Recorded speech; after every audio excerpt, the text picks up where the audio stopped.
3.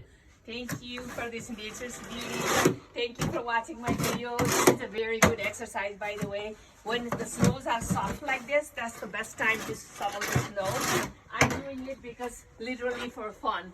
Being out in the snow, this is God's gift to us. Later on, it'll go in the river and all that, and it'll turn into water.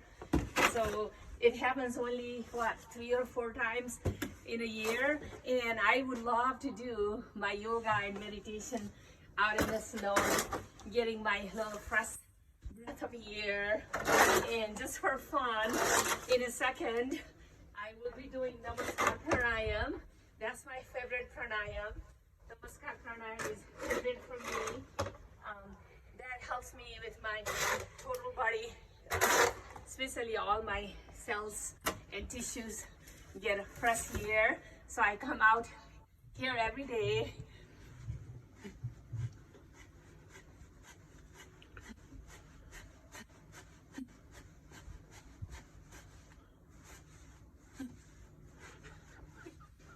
I love doing it, no kidding.